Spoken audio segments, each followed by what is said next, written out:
Welcome to Theory of Pets. I'm a passionate pet owner with a drive to help others like me uncover the truth about the pet industry and what goes on behind the scenes.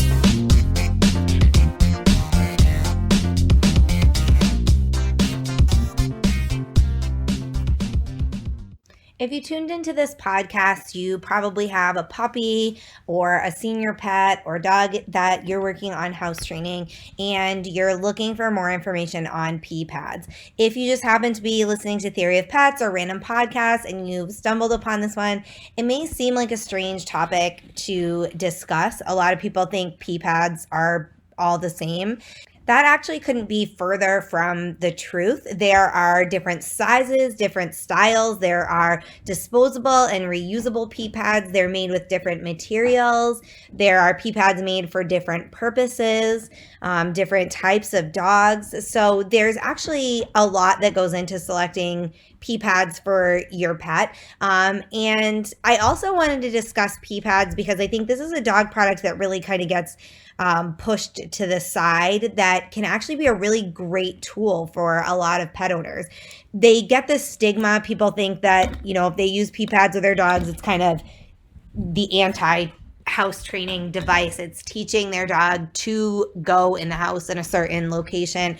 And if used the wrong way, that absolutely can be true. But if you actually use pee pads the right way and train your pet to use them, if you have a dog that is capable of holding their bladder and their bowels and you're going to be able to house train them, pee pads can be a tool that you can use to help make that transition from when your dog's going in the house to when they're 100% fully house trained a lot easier on you and on your dog. You don't want to constantly be yelling at your dog or scolding your dog for peeing on your nice carpet or your hardwood floors or urinating in areas that he's not supposed to be. If you can get him while he's having to go in the house because he's in there for long periods of time, or, little puppies are just going to have accidents, whatever the case may be. If you can get them a spot where it's okay for them to go, it's safe for them to go there, they're not going to get in trouble for it. It's just a place where they can go if they're going to have an accident in the house.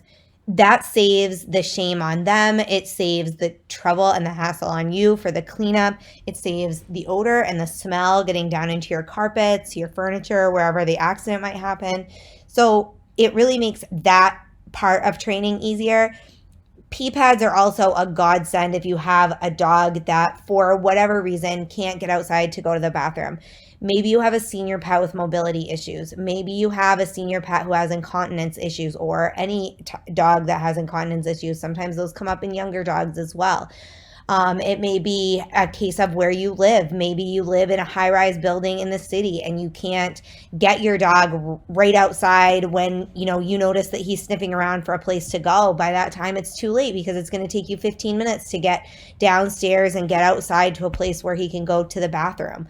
Maybe it's a scheduling issue where, your dog can't hold it for the length of time that you're away from home working. So there are lots of different scenarios where pee pads are very helpful for both pets and owners.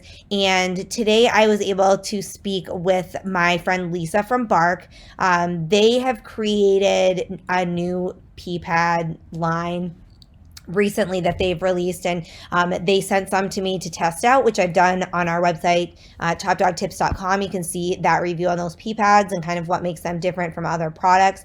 But Lisa's also here today to talk more about pee pads, how to use them properly, when to use them, and give you some more information about the new product that Bark just released. Welcome to the show. Thanks for being here. It is a pleasure to have you on today. If you wouldn't mind, I know a little bit about your background, but if you could just talk to the listeners and let them know a little bit about yourself and how you got involved in the pet industry. I basically got into kind of like doing more things with pets and doing more things with dogs in particular after I adopted my first dog. And I started volunteering with the organization that I adopt my dog from. And then I started working at Bark about 5 years ago, coming to the company because of my interest in dogs in the pet space, and also because they were current at that point looking for content creators, and my background is in content originally, and so came onto the team as a content writer, and then from there transitioned from content and social media into a more social impact and advocacy role, where I work a lot with nonprofits in the animal welfare space, and doing that have learned a lot about how rescues and shelters are run, and having to do a lot of training through rescues and shelters, particularly when it comes to dog behavior. That's fantastic. And I think any of us that are listening that are pet parents, that's such an honorable position to work with rescues and groups that rescue animals. That's really great. Yeah, it definitely has, you can see the immediate impact, which is really, really nice. So one of the biggest things with shelter animals that I hear from people often is that whether it's a puppy or an adult dog, they're not often house trained. And sometimes it's because they were never house trained. Sometimes there's a little bit of a regression because they've been in a shelter and in a kennel and, not used to going in and out regularly to use the bathroom. So today we're going to discuss potty training and pee pads. Yes. Yeah, and a lot of people kind of frown on the idea of pee pads. They think it trains your dog to go to the bathroom inside, but there's really a lot of different uses for pee pads. Can you talk about that? Yeah, of course. I mean, I would say that whenever you get a new dog, whether it's from a breeder or whether it's from a rescue or shelter, you have to kind of give them a little leeway when it comes to house training, because they're in a new environment and they're not used to your routine yet. So a lot of times I'm like, for the first week to month is they're still adjusting to you and you're still adjusting to them, especially when it comes to schedule. When it comes to training pads, I understand that people don't like to use them because it can sometimes interfere with the dog's speed and learning to then transition to going outside. I think that it's still, though, a very good alternative and a good product to have, especially if you're, say, like raising puppies or have a dog that can't quite go outside because of all of its shots. Or conversely, when dogs are a little bit older and they might start having some continence issues, having them trained to go on a pad, especially if the dogs also at the same time have joint issues and maybe can't get outside so fast or go up and down stairs so much. Having them pad trained is at least allows them to be able to relieve themselves and not have accidents everywhere all over the house. I think that's really important to talk about too, because sometimes dogs that were house trained now for a health reason can't always get up and go to the bathroom outside. And sometimes they feel like they're doing something wrong by going in the house. So having that alternative of the pad training, it gives them a place to go where they still feel like they're being a good dog and doing what you want them to do and, not feeling like they're doing something wrong by going in the house. Exactly, and really, you can even place it, in an area that is, as close to outside as you can get, whether it's in front of, this is for, older dogs that have had house training and maybe can't hold it as long anymore. For puppies, the strategy is a little different. In the cities especially, I've seen in urban areas where you're living in higher-rise buildings or in apartment complexes and don't have access to a yard or are able to go outside easily. A lot of people do pad train their dogs because at least when they're super young, at that point you're not always going to make it. When they're say 8 to 12 weeks and really can't hold their bladder. So at least if they're pad trained, it is training them to go in one specific area of the house. And then as you start transitioning outside and they can hold it for longer, some people I know have started to bring the pads outside. You could always also, if you are okay with it, use sort of put a little grass or something on the pad so that they get used to going on a surface that does have a little grass on it at the same time as a pad, so that transition isn't so kind of abrupt.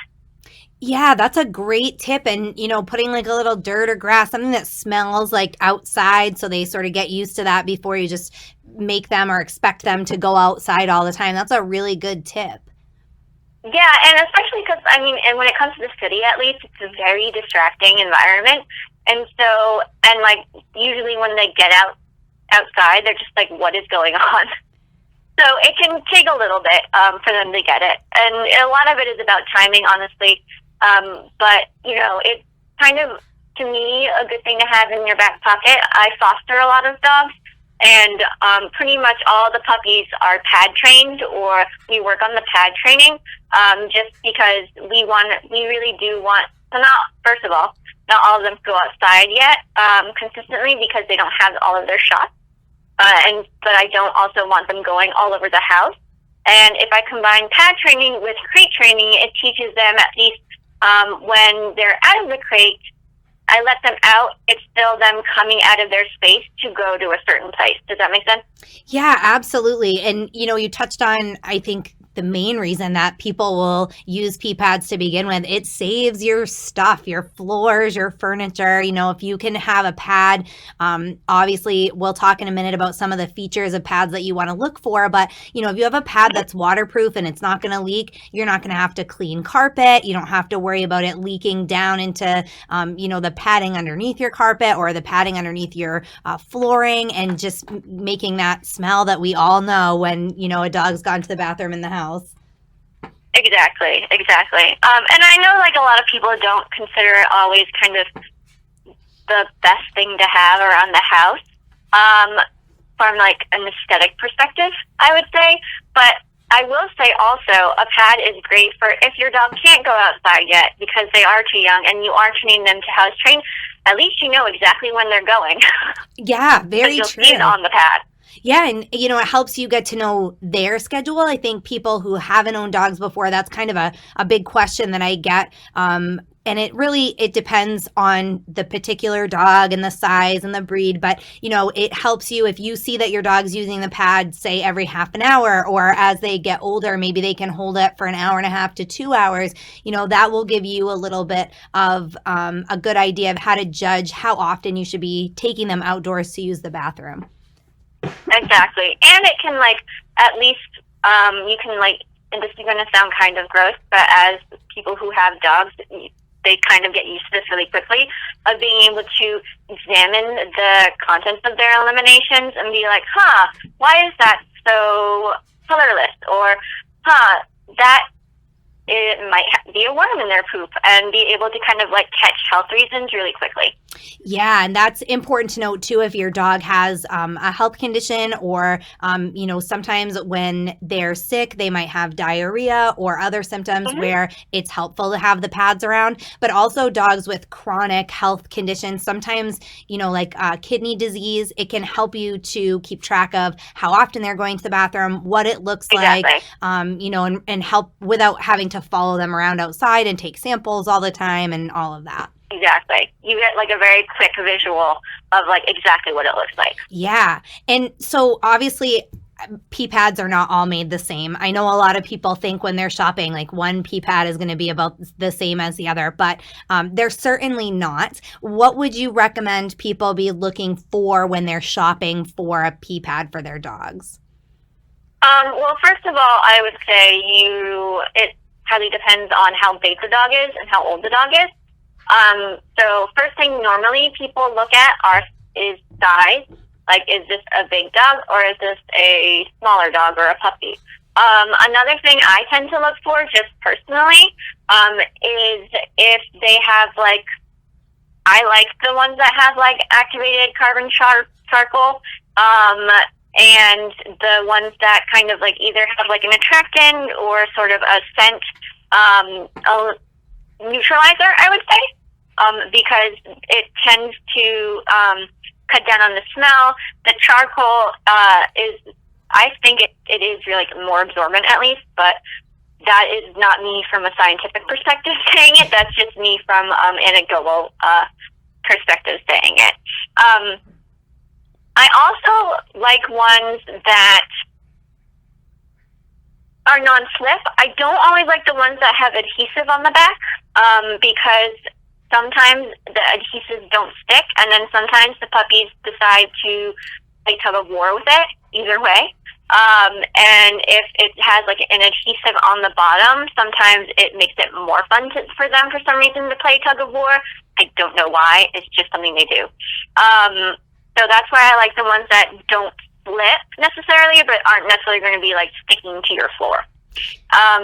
And then anyone that I would say gives a basic instruction, because a lot of people don't necessarily know how to pet train their dog. And so if you have one that does come with even the most basic of instructions, I think that's kind of like a huge leg up, because you're learning how to use the product at the same time.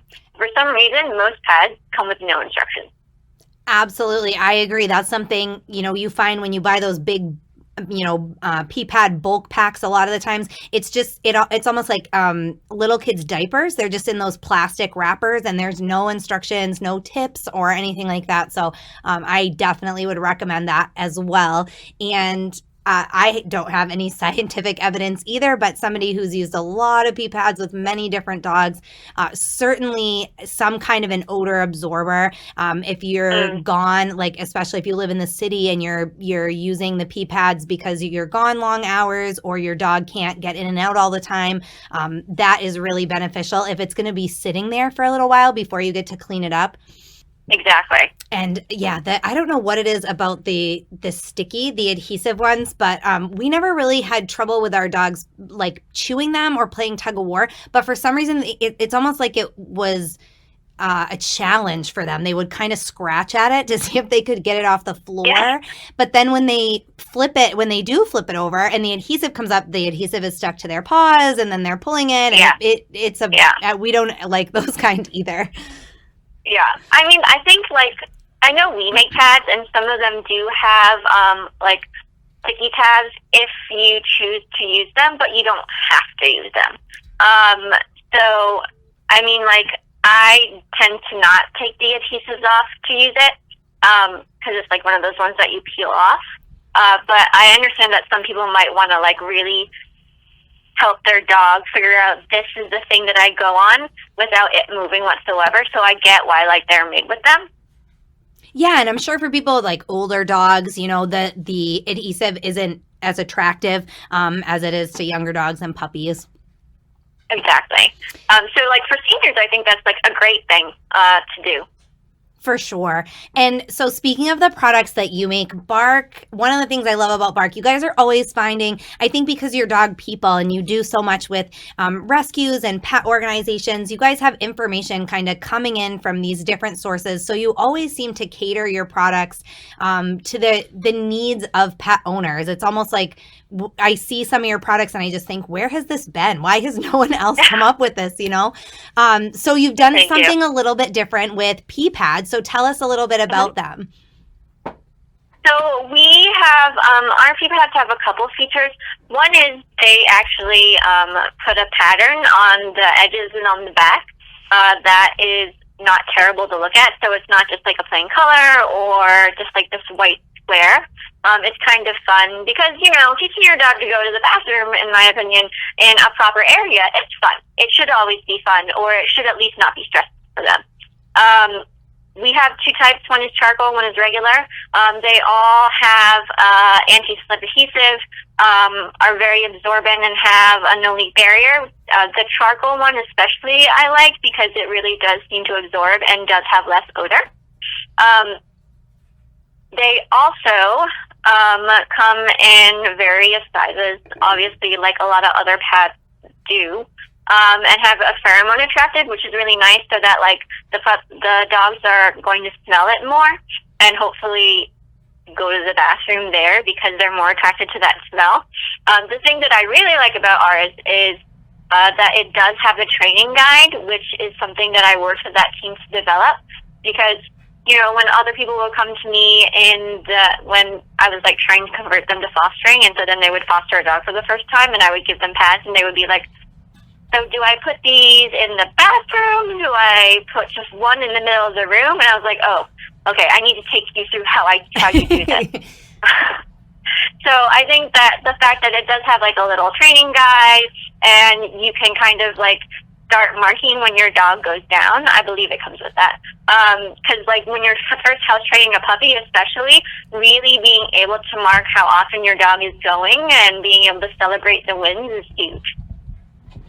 Yeah, for sure. And, speaking of those directions, it is funny that you mentioned that because I think a lot of people think pee pads, it's so simple. It's got to be easy. You just sort of stick one down on the floor and show your dog where it is and he'll go pee on it. But it really is a little bit more challenging than that. And especially if you have a particularly stubborn dog, it can be something that's frustrating. And typically when we get frustrated, our dogs can sense that. They get stressed. It's not a good combination. So I think the fact that it comes with instructions, you can read them, get started off from the very beginning, right on the right foot, instead of realizing after a few days, hey, this isn't working, I'm not doing something right, I need to figure this out. You don't have that time wasted. You can just get started and get going with the potty training, which is something that really is a huge frustration for most new pet parents. Oh yeah, totally. I mean, I get frustrated sometimes when the fosters aren't even getting it, but so I can see how what if you just had this product and you're like, why isn't my dog getting it? And you don't necessarily understand that just your traditional house training, there are certain things that you have to do to shape your dog's behavior so that they'll start making that association. Absolutely. And, in any kind of dog training, getting stressed and getting frustrated, it's only going to make the situation worse. So kudos to you guys. It's awesome that you put those instructions in there. And I agree. I prefer the charcoal. If you look at other products on the market that are for odor removal, a lot of air purifiers, things like that, even like the filters in fish tanks, a lot of cleaning products, purifying products use charcoal because it does work. I mean, it's proven to work to remove dirt, debris, odors, that kind of stuff. So having it in the pee pads and helping to absorb that odor, I think it does definitely help to reduce the smell. Definitely. I would say so too. And if you can share one last tip with pet parents that are trying to train, whether it's a puppy or an adult dog, what would that tip be? And if you are pad training your dog or even house training your dog, hang in there. They will get it eventually. And make sure to celebrate the wins. But if they have an accident, don't take it personally. And try not to punish them because that actually backfires. Honestly, so that's the best advice. Have patience, be consistent. And, like I mentioned, sometimes you'll get a puppy or an older dog and they just get it. It doesn't take very long. It's really easy. But that's few and far between. Most dogs, are pretty average, but every once in a while you'll also get that stubborn dog and it takes a little longer and a little more patience, but they will get there. Exactly. And then like I always say, they actually get it fairly quickly. I just am like, hey, so they got it within X amount of time. How long did it take you to be potty trained? Right? That's right. I look at it that way. Yeah, for sure. And it's different. I always tell people it's different depending on the size of the dog. The smaller the dog, the smaller their bladder. You have to remember that when you first get a new puppy, there's going to be a lot more accidents, and sometimes you just have to give them time to grow a little bit and get used to the training that you're doing. So it's just time and patience, and it'll all pan out after a while. Definitely. Time, patience, and managing routine, and like we always like to say, setting them up for success. Don't let them run around the house willy-nilly. If you want them to go in a specific place and want to set them up in a routine that will do so, make sure that you're not just giving them run of the house, because they will have an accident inevitably. Yeah, that's a fantastic tip too. I think a lot of people don't realize, setting them up for success is a good motto. One more time, I just have to give a big thank you to Lisa from Bark for being here. This is some wonderful information on pee pads, how you can use them, if they're right for your dog. I hope this helped you. Of course, if you have any questions, feel free to jump on our website, theoryofpets.com. You can leave your questions there. If you have a question that I haven't answered in a previous podcast and you're just dying to learn something, you have something going on with your dog and you really want to get some help or some guidance, you can also jump on our website and leave your topics that you'd like to hear, and I will definitely get to those and get some answers for you, or find somebody who can give you some expert guidance on the issues that you're having. Thanks again for tuning in, guys. If you wouldn't mind, if you're listening on iTunes or Google Play Store, if you could just leave a quick review, that really helps when I'm reaching out to experts. I can show them that you guys really are out there listening and you appreciate the podcast and you want to hear some more. So thanks for tuning in. I will be back with another hot topic very soon.